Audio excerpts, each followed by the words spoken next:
Manifiesto poético.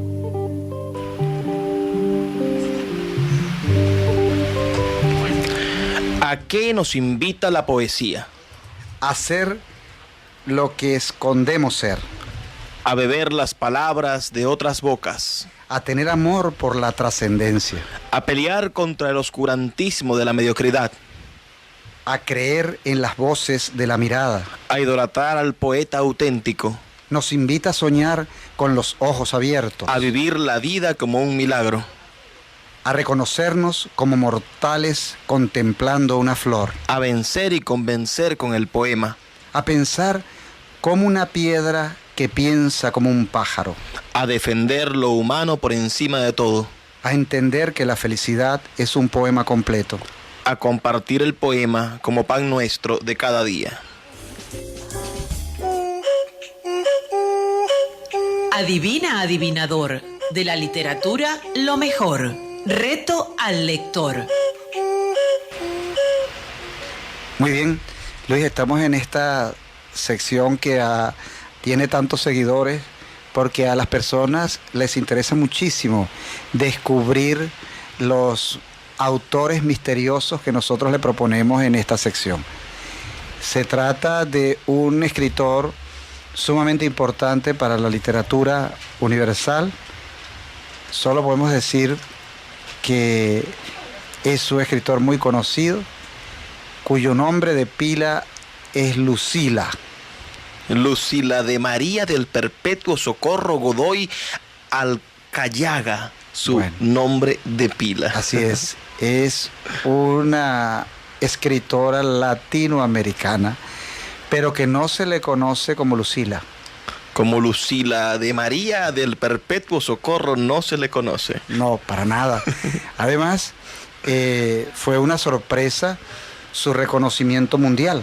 Nació en alguna parte de Latinoamérica en el año 1889. Pero además, Luis, con escasamente 2 o 3 libros, obtiene uno de los reconocimientos más importantes de la literatura universal.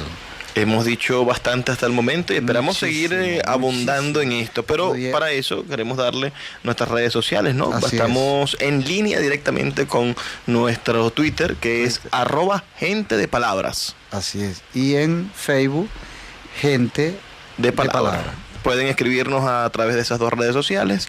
El día de hoy, por motivos estrictamente de la inseguridad, nos hemos quedado sin teléfono, tanto el poeta Carlos Gildemar Pérez y yo. Entonces les ponemos a su disposición las redes sociales son intangibles. Bueno, además tenemos alguna cortesía del programa, algún libro que vayamos a obsequiar. Bueno, tenemos un ejemplar de la primera edición del libro Trópico Absoluto de Eugenio Montejo. Si alguno de ustedes está interesado en este maravilloso libro que no se consigue, editado por Fundarte por allá en los años 90, esta es la oportunidad de oro para poder hacerse con él. Así es. Bueno, están entonces en el periodo del reto al lector con esta escritora importantísima.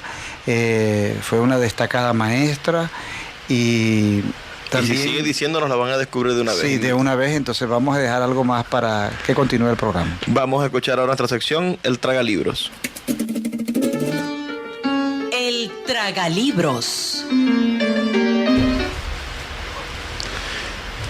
Bueno, Luis, vamos a compartir con nuestros oyentes a uno de los poetas más importantes del siglo XX, que es punto de referencia también para poetas específicamente, porque usted sabe bien que hay poetas para poetas y poetas para lectores en general. A Pessoa le pasa, creo yo, lo mismo que nos ocurre con César Vallejo, que es poeta para poetas, pero también para lectores.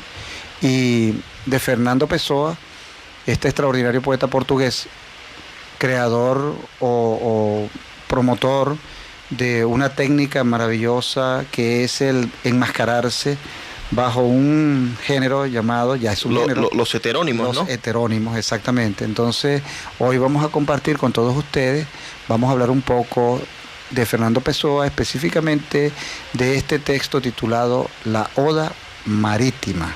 Sí, la Oda Marítima es una pieza importantísima que creó bajo el seudónimo de Álvaro do Campo, ¿no? Y en buena forma pareciese ser una obra autobiográfica, porque en ella la parte que podríamos decir de la historia, lo narrativo de esta obra, cosa que no es casi nada narrativa, es la de una persona que está sentada en un puerto. Bueno, sabemos que Lisboa es uno de los grandes puertos de Europa, y que desde ese puerto entonces se remonta a la imaginación hacia todas las aventuras y todos los desires y todo lo que puede suceder en el mar, ¿no? Entonces vivimos con una emoción extravagante desde la tranquilidad del puerto, del marullo, de cómo él empieza a describirnos con esas imágenes, hasta la pasión del abordaje de los piratas, el desenfreno de la aventura en el medio del mar. O sea que casi lo podemos proyectar sobre nuestro puerto de Maracaibo también. Ciertamente creo que todo el que tenga una pequeña experiencia con el mar, con un barco, con el universo marítimo, va a tener una familia. Una referencia. Bueno, vamos a escuchar algunos pasajes de Oda Marítima de Fernando Pessoa. Bueno, hay muchísimo trabajo en este poemario, muy parecido también al redescubrimiento que hace Pessoa de Hojas de Hierba, ¿no? Entonces él nos dice en un fragmento así: y a vosotras, oh cosas navales, mis viejos juguetes de sueño, componed fuera mío mi vida interior, quillas, mástiles y velas, ruedas de timón, cuerdas, chimeneas de vapores, hélices, plataformas, banderines, cabos, escotillas, calderas, colectores, válvulas, derrumbaos sobre mí hacia adentro, al unísono, de golpe, como el contenido confuso de un cajón derramado sobre el suelo. Sed vosotros el tesoro de mi avaricia febril, sed vosotros los frutos del árbol de mi imaginación, tema de cantos míos, sangre en las venas de mi inteligencia. Vuestro sea el lazo que me une al exterior por la estética.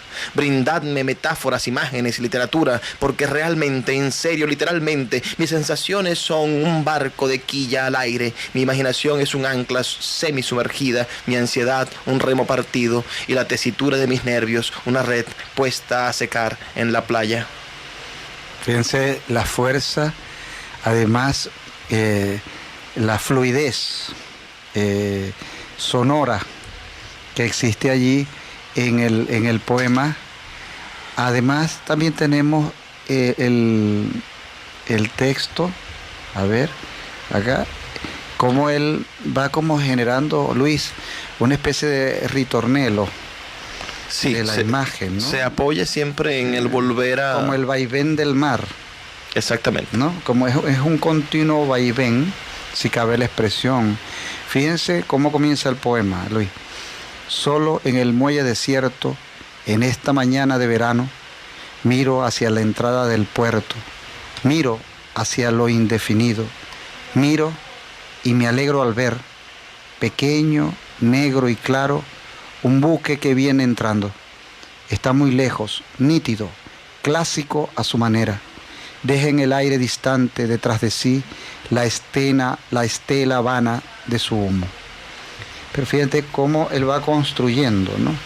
Y además también el concepto de esa movilidad, esa rítmica acuática que se da allí y nos va como colmando con ella, es como un raudal. Es decir, o las imágenes se dan también, con las que usted leyó por lo menos, se evidencia cómo, se demuestra también cómo se da a raudales las imágenes. Sí, ciertamente, y llega por... hablando de corrientes literarias, ¿no? De ideas de dónde proviene esta literatura, viene a eso, ¿no? Pessoa es un gran lector de la literatura en otras lenguas, es lo que le permite tener la oportunidad de renovar la literatura en su lengua, en el portugués. Sabemos entonces que Pessoa lee profundamente todo lo que son la poesía francesa de finales del siglo XIX, y también llega a su mano entonces la poesía inglesa. Llega el poema El canto a mí mismo de Walt Whitman, Y él intenta generar en este poema, al parecer, un canto a mí mismo, ¿no? Un buscar redescubrirse y poder celebrar toda la emoción del mar en sí mismo, ¿no? Sí, pero además, Luis, es en esta voz, porque Pessoa es polifónico, porque ya hablábamos de los heterónimos, que después le pudiéramos dedicar un programa, sobre todo en la sección taller literario, trabajar con heterónimos. Pero es importante lo que usted está diciendo, porque él toma un registro que es una voz que, como usted bien lo dice, caracteriza un momento de la poesía norteamericana o de la poesía del flâner en francés, es decir, del caminante, del andante que está viendo el mundo, porque está hablando de una realidad a la intemperie, al espacio abierto. Pero curiosamente, a lo largo del poema él dice lo siguiente, Luis: el sollozo absurdo que nuestras almas derraman sobre las extensiones de mares diferentes con islas a lo lejos. Como también nuestra interioridad es un mar y ya no sabemos dónde está lo marítimo, si afuera o adentro, o en todo caso perfectamente conjugados, fluyendo adentro y afuera para convertir todo en esa imagen extraordinaria de mare magnum, por decirlo de alguna manera, algo que cubre todo, que derrama, porque él lo dice aquí, el sollozo absurdo que nuestras almas derraman. Es esa expresión de un paisaje interior también, que es muy importante tomarlo en cuenta, y sobre todo para un poeta como Fernando Pessoa, repito, que es un poeta polifónico porque tiene múltiples voces. Sí, es un poemario, es un poema realmente largo que es maravilloso, ¿no? Voy a leer otro espacio de esto donde se vuelve pasional el libro. Dice: los barcos que entran al puerto, los barcos que salen del puerto, los barcos que pasan a lo lejos, me imagino viéndolos desde una playa desierta. Todos estos barcos casi abstractos en su ida, todos estos barcos así me conmueven como si fueran otra cosa y no apenas barcos yendo y viniendo. Ahí está lo hermoso del movimiento, lo íntimo del movimiento también. Ahora, la fuerza con la que él, y esto es importante, Luis, porque usted ha dicho ahora, ha notado muy bien, que es un poema largo. Entonces, las distintas instancias en las que él fortalece el poema, esa que usted acaba de leer, el apasionamiento, pero en todo momento está como preparándonos para el desbordamiento. El poema se desparrama, se derrama, y ese desparramamiento se nota en esa rítmica sonora acuática, porque no estamos hablando ni del aire, ni estamos hablando de la tierra, si vamos a hablar es de los el golpe del mar en contra del barco. Exactamente, ese bamboleo que nosotros podemos escuchar, él lo va construyendo como el mar mismo, nos va haciendo la visualización sonora del mar. Este fragmento a los piratas, no, los piratas, la piratería, los barcos, la hora, aquella hora marítima en la que las presas son asaltadas y el terror de los cautivos escapa hacia la locura. Esa hora, esa totalidad de sus crímenes, terror, barcos, gente, mar, cielo, nubes, brisa, latitud, longitud, griterío. Yo quisiera que fuese ese conjunto, mi cuerpo entero sufriendo, que fuese mi cuerpo y mi sangre, compusiese mi ser en su rojo, floreciese como una herida punzando la carne irreal del alma.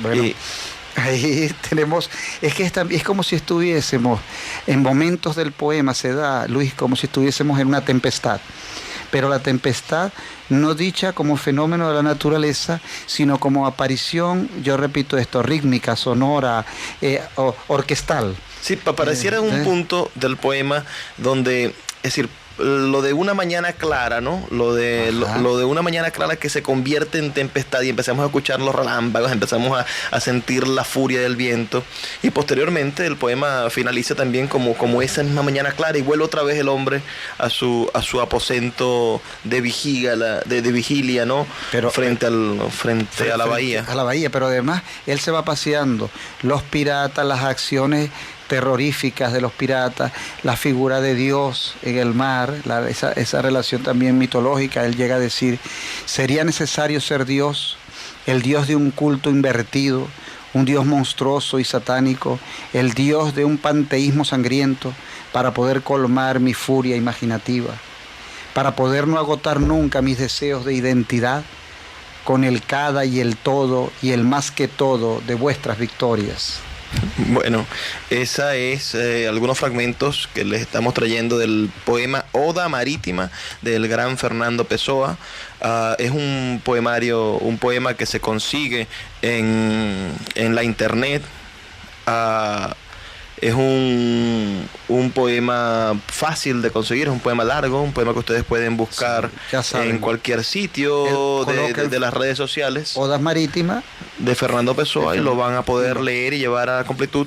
Y lo cierto es que es una pieza básica para entender la poesía de Fernando Pessoa, entender lo que ha sido su trabajo con los heterónimos y poder descubrir, bueno, la voz definida que tiene este poeta que es Álvaro do Campo, y después irnos a otros poetas, a Ricardo Seis, a Alberto Caeiro, a diferentes poetas que tienen otros heterónimos, y todos que nacen de la misma inspiración. Así es.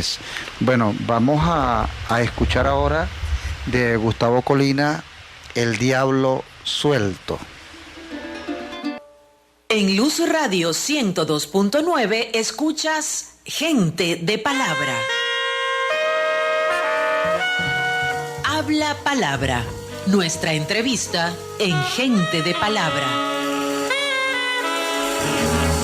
Estoy en el siglo XIX, me encuentro en París y vengo a hablar con uno de los poetas más grandes e importantes de la última, del cierre de este siglo. Me refiero al gran poeta simbolista Stéphane Mallarmé. ¿Cómo está usted, maestro Mallarmé?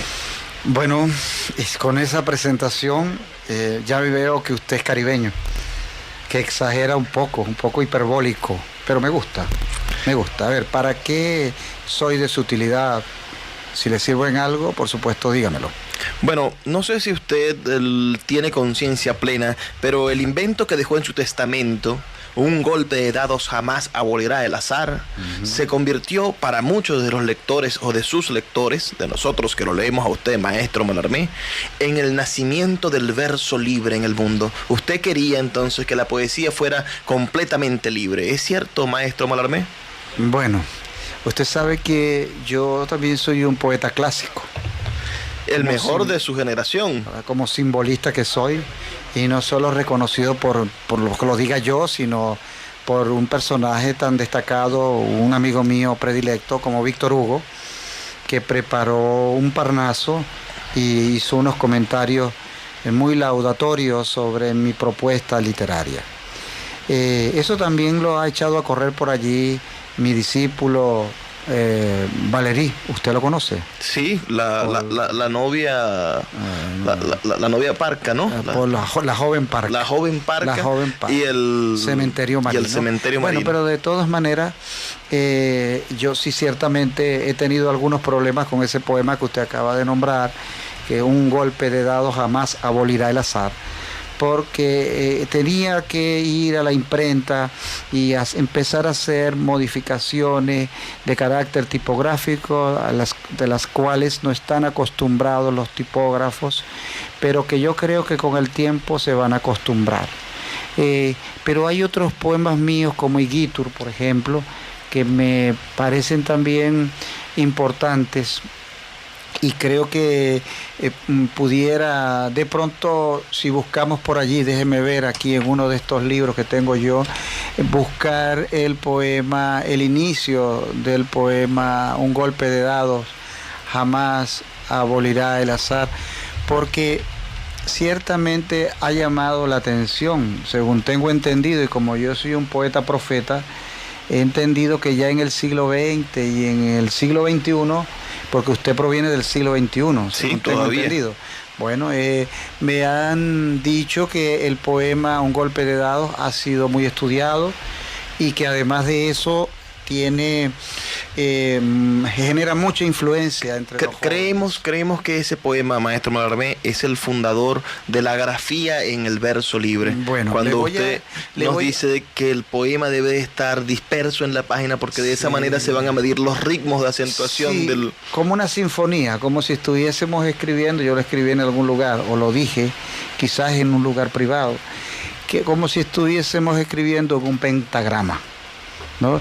Y quiero además recordarle, querido amigo Luis Peroso, que hay un venezolano, un compatriota suyo, que también trabajó la tipografía mucho tiempo antes que yo. Creo que es digno señalarlo.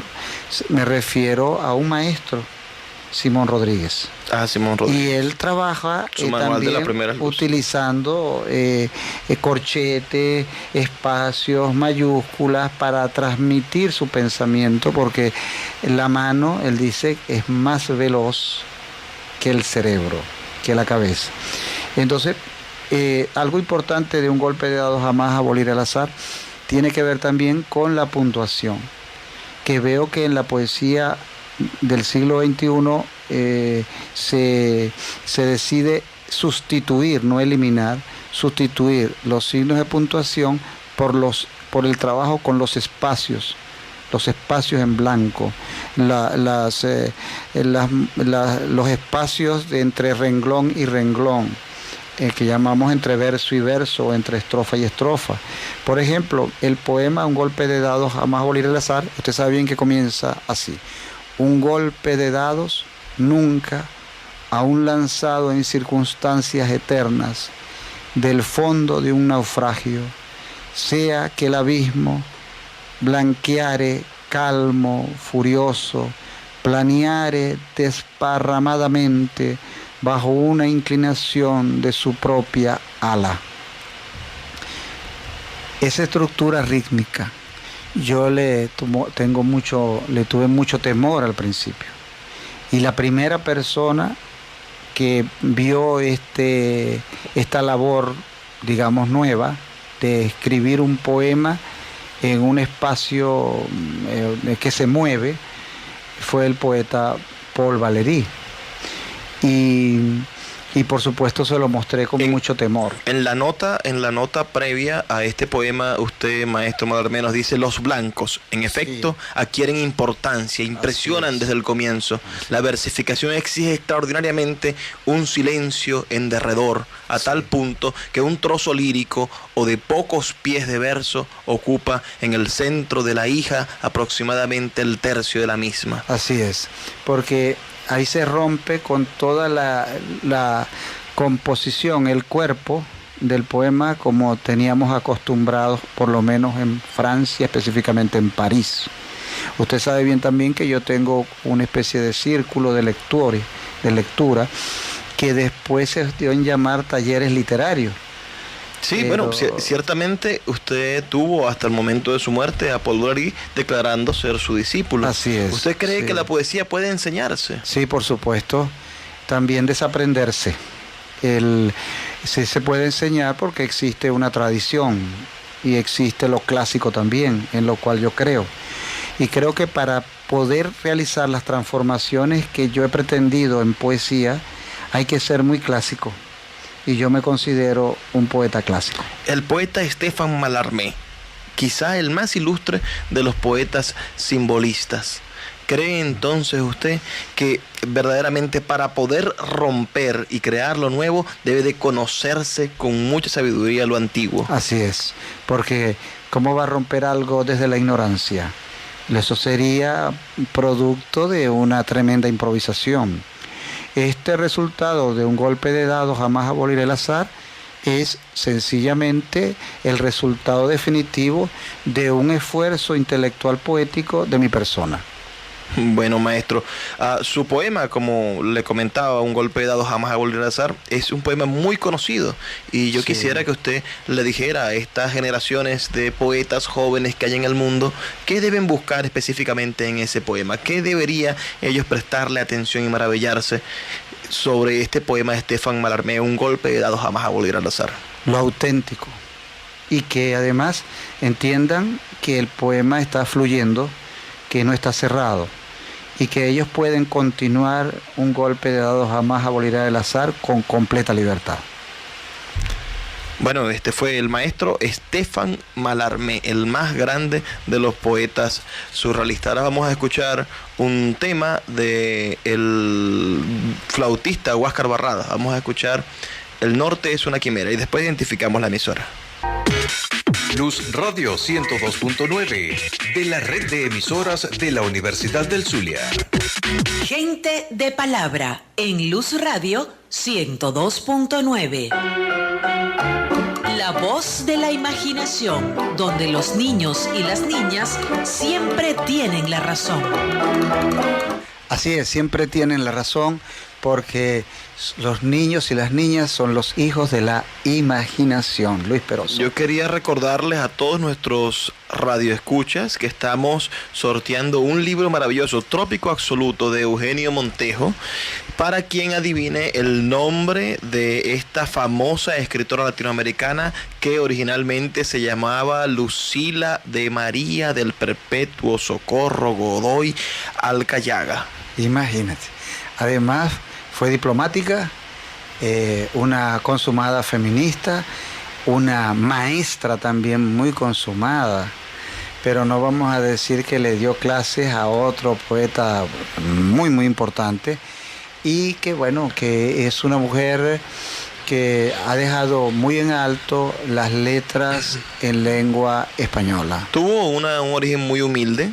Y además de eso tuvo la oportunidad de surgir a través de su literatura y de llevar sus poemas para infantiles, fueron muy famosos con los niños. Recibió el premio más importante de la literatura en el mundo. Sí, así es. Y lo recibió en compañía en esa ceremonia donde se entrega ese premio, el premio más importante de la literatura, también se entregan el premio a otros grandes destacados de otras áreas, ¿no?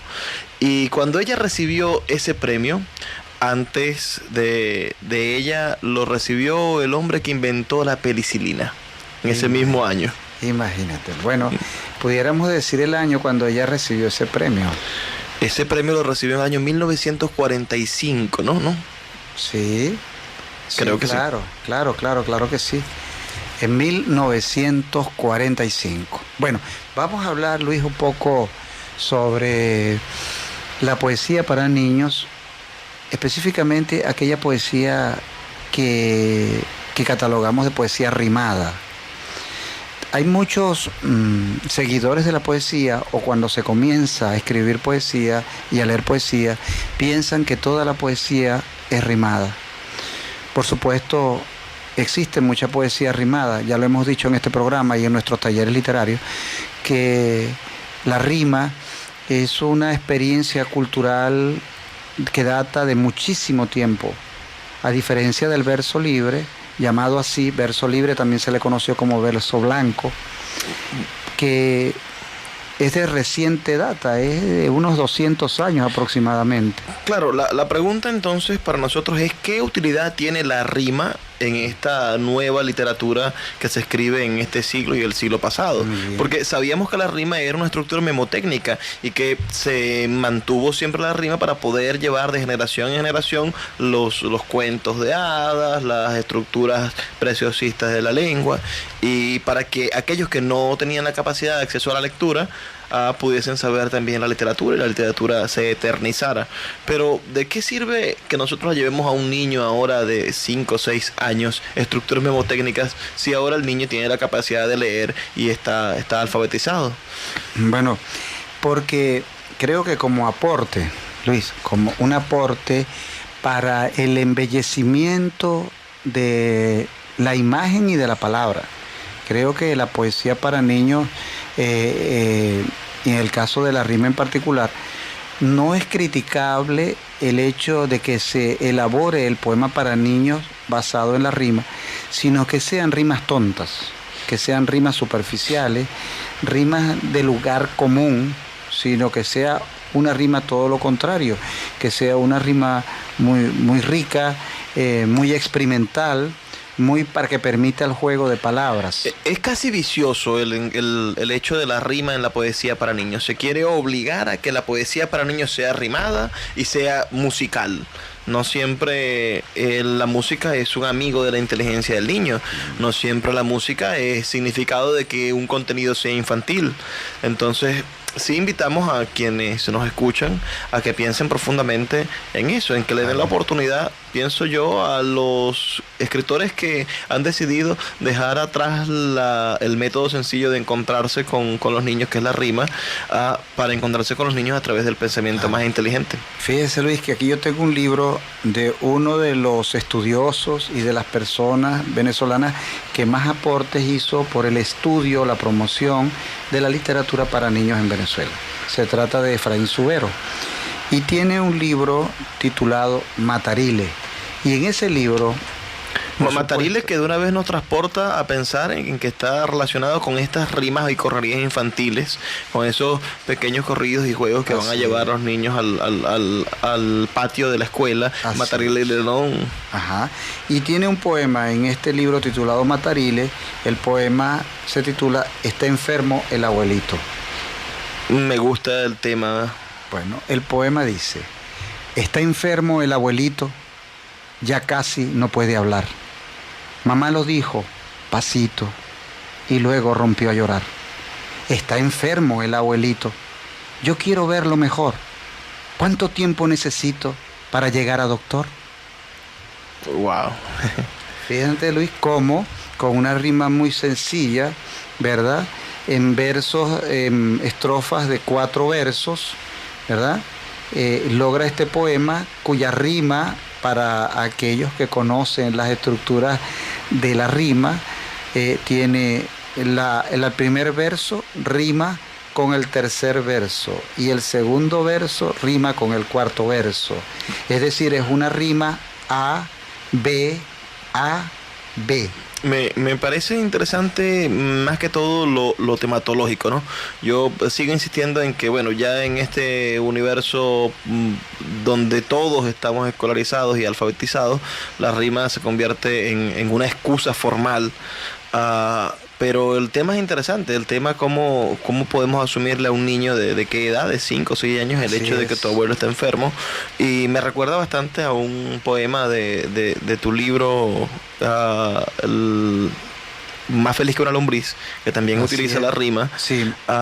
Cuando la lombriz se enfrenta al asunto de que la abuelita está enferma, de una abuelita que manda a llamar a una lombriz para que le explique cómo es eso de ser feliz. Bueno, antes de ella irse a los cielos, ¿no? Pero fíjese, Luis, esto que se convirtió en canción, esto también, aquellos poemas que se convierten en canciones, de eso podemos hablar en otra sección de La Voz de la Imaginación en próximos programas. Fíjese, Luis, este poema se titula Aguja y también pertenece al libro Matarile del poeta Efraín Zubero y dice así: a la una mi niña se me puso a llorar, pues finita su aguja se cayó en el pajar. No llores más, mi niña, ¿por qué vas a llorar? Finita es una lágrima que se cayó en el mar. Oye, qué lindo. La belleza, esto te acaba de decir una expresión que un poema para niños debe generar en el lector. Qué bello, qué hermoso. No hay que tenerle miedo a estas palabras, lo que hay que tenerle miedo es usarlas indebidamente, porque de pronto si el poema no tiene esta condición de bello y le digamos qué bello, estamos nosotros equivocados. Claro, sí vemos que este juego con la musicalidad nos va a acercar a las nanas, ¿no? Y a las canciones maternales. A las canciones de cuna. Cosa que le hace bien a la poesía porque asocia al niño más pequeño, niños de 2, 3 años, a acercarlos a la musicalidad de la poesía. 4 años, sí. Y el hecho de que el padre, que el niño todavía no está en contacto con la literatura, pero el padre sí tiene el libro en la mano, y el hecho de que el padre tenga el libro en la mano y que esto que le produzca placer, que le guste al niño, lo va a asociar directamente a la poesía. Ahora, la rima es importante porque además de darle cumplir una función mnemotécnica, como usted bien lo dijo al principio, también es de disfrute y de goce, porque con la rima nosotros podemos, Luis Peroso, generar un espacio, una atmósfera de ludismo, de juego, que es tan importante en la literatura para niños y específicamente en la poesía.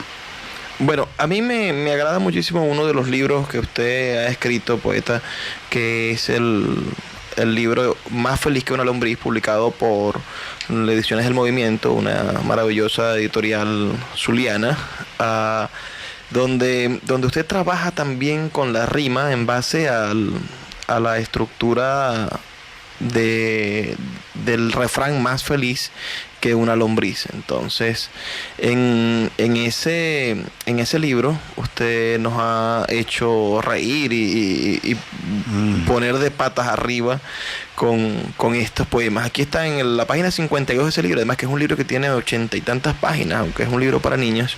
Dice que venga la lombriz, el poema que le comentaba ahorita de la abuelita. Dice, sí, una abuelita de esas como de 100.000 años de edad, bastante enferma ya, o sea, a punto de despedirse de este mundo, pidió como última voluntad que trajeran por favor a una lombriz para que le explicara con pelos y señales cómo eran esas cosas maravillosas de ser feliz. Bueno, el favor que me hace leer ese poema. Y le puedo leer otro para que entendamos un poco cómo la rima no debe de ser esas estructuras de A, B, C, de estructuras consabidas, sino que puede haber una estructura rítmica que sea un enganche, pero que no esté atada exclusivamente a la forma de la memoria, ¿no? Dice, a ciegas no la pega. Este es un poema que a mí me gusta mucho de este libro. Dice, el pobre señor de la esquina, con sus bigotes de pajarito y su sonrisa de yo no fui, se equivocó mortalmente. Buscando ser muy feliz, todo a él le salió de faul. En vez de una lombriz, se compró una tragavenao. Bueno, ese es otro tema que nosotros debemos aprovechar en esta sección de La Voz de la Imaginación, Luis, que es el humor.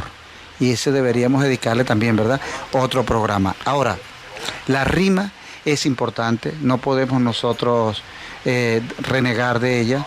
Lo que sí tenemos que buscar es la calidad en la rima, la calidad compositiva, la calidad rítmica, que es muy importante. Vamos a recomendarles entonces la lectura en línea que tiene nuestro libro Más feliz que una lombriz. Está disponible para todos ustedes gratuitamente en nuestra página movimientopoético.org.be. Allí están todos nuestros libros y entre ellos está Más feliz que una lombriz de Carlos Gildemar Pérez. Y también, por supuesto, el día de hoy estamos promoviendo también la lectura del libro de Efraín Subero, Matarile. Vamos ahora con nuestra sección, el taller literario radiofónico.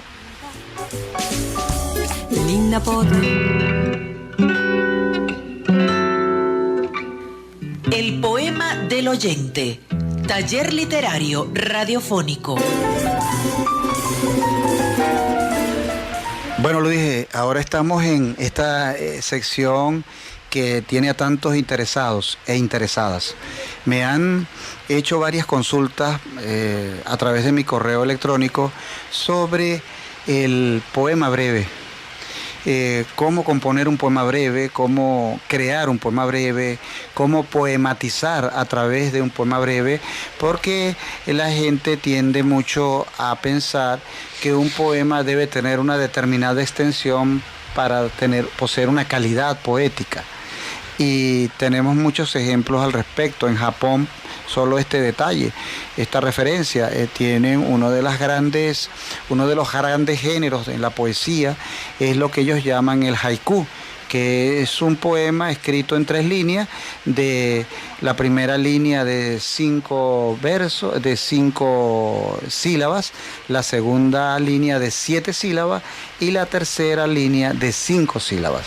Y allí ellos elaboran todo un universo, incluyen todo un universo. Además, guían a quienes van a escribir esos poemas breves, esos haikus, a que deben de ser de cierta temática, que es una temática de la contemplación, de la paz espiritual, del encuentro con el entorno, ¿no? Así es. Y eso hace que sea un poco más fácil encontrarse con la posibilidad de crear un poema breve que implique no solamente un universo tan amplio como puede ser el de la poesía, sino el universo de la concentración y del espacio. Sí, partiendo de las estaciones.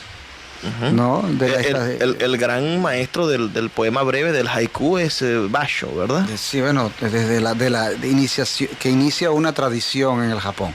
Pero hay otros grandes maestros, incluso hay toda una variedad, una diversidad de usos. Por cierto, hay un mexicano que vivió en Venezuela, llegó a Venezuela de paso, y dejó algunas marcas. Dejó una escuela. Sí, algunas marcas en la llamada generación del 18, donde tenemos a un poeta muy sobresaliente llamado Fernando Paz Castillo.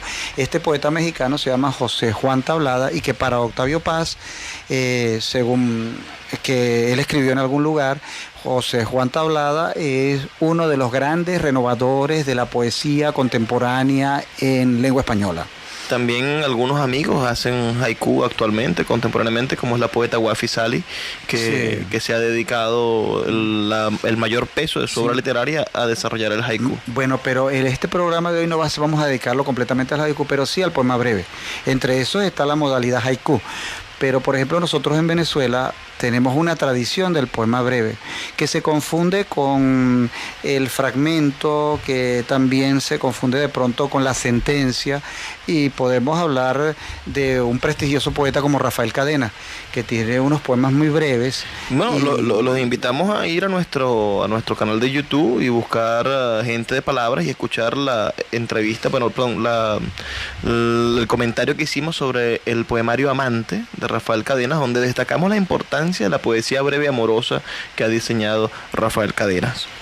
Y además, Luis, el poema breve es muy fácil porque requiere de un espacio muy pequeño. No fácil en su hechura ni en su creación en sí, sino que el escritor o los que quieren escribir poemas les dicen, bueno, lo puedo hacer porque no requiere de un esfuerzo de extensión, pero sí de tensión. Me refiero yo que es algo así como un golpe, ¿no? Tiene que ser un puñetazo bien dado para poder vencer al rival, para poder vencer al lector y convencerlo de que es un poema. Porque a falta de cuerpo y a falta de técnica y estructura que puedas demostrarlo en un poema extenso de 10, 15, 20 versos, tienes que demostrar técnica, estructura, conocimiento y profundidad en una sola línea, por lo menos, o en dos. En dos líneas, o incluso en una palabra. ¿Cómo tiene el poeta que hacer la selección más acertada para decir que esas 4 o 5 palabras que forman su poema breve? La semana que viene vamos a comprometernos, Luis, en traer ejemplos de poemas breves de poetas venezolanos para compartirlos en el taller literario. Porque, a ver, ¿a usted no se le ocurre un poema breve, Luis?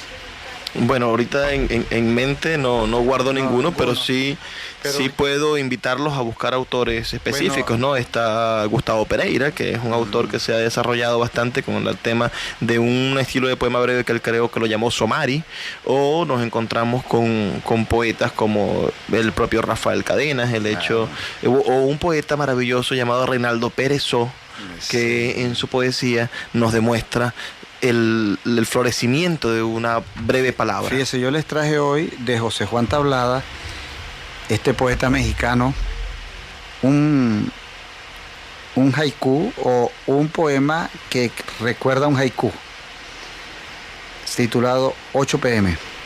Dice así: canta un responso el sapo a las pobres estrellas caídas en su charco. Fíjense, en 3 líneas, todo el conocimiento, la captación y la sensibilización que hay allí, como usted decía. Hay que tener un dominio de la palabra, del verso, para poder proyectar con mucha fuerza el poema. Así que los que me han preguntado qué debe contener un poema breve para realmente que obtenga un logro, que tenga una cualidad sobresaliente, yo diría que precisamente debe guardar primero todo un universo en sí mismo, y además de eso, la sorpresa. Vamos ahora con nuestra sección, El Maracaibeño.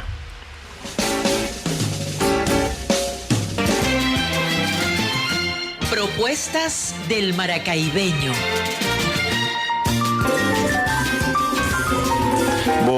Seguimos aquí con nuestro programa Gente de Palabra. Bien. Bueno, y ya creo que deben haber acertado con el nombre de esta escritora. Esta ganadora del Premio Nobel de Literatura en 1945. ¿No? Pero además podemos nombrar algunos de sus libros. 2 libros muy representativos de ella. Tiene un libro muy hermoso llamado Lagar y Tala, por supuesto. Lagar. Y es una poeta que escribía, Luis, sobre sus rodillas. Fíjense qué curioso esto. Bueno, tenemos a esta poeta muy, muy importante. Yo espero que ya la hayan identificado para que se lleven. Recuerden que nos deben escribir a nuestra cuenta en Twitter, que es @gente-de-palabras. Muy bien. Y seguramente se van a llevar el libro de Eugenio Montejo, Trópico Absoluto, en su primera edición. Bueno, les comento que esta semana comienzan 2 talleres literarios. El primero el miércoles. Vamos a estar miércoles, jueves y viernes durante 3 semanas en un intensivo, 9 sesiones consecutivas durante 3 semanas en el taller de jóvenes poetas en el Museo Municipal de Artes Gráficas. Vamos a tener 2 secciones, una en la mañana y otra en la tarde, para que todos aquellos que se quieran involucrar y acercar para disfrutar de sus vacaciones puedan hacerlo a través de la poesía. Muy bien. Y bueno, Luis, les tengo que informar a mis radioescuchas que mañana sábado, en el día Bermúdez, de 9 a 12 de la mañana, culmino en mi taller Horizonte Vertical. Estoy muy contento porque la asistencia fue verdaderamente muy importante, sobrepasa la 20 de participantes, se mantiene ese número, y vamos a tener una lectura de cierre que ya invitamos desde este mismo momento a todos nuestros radioescuchas para el día 6 de agosto en el día Bermúdez, el sábado a las 10 de la mañana, 6 de agosto en el día Bermúdez, para que disfruten de la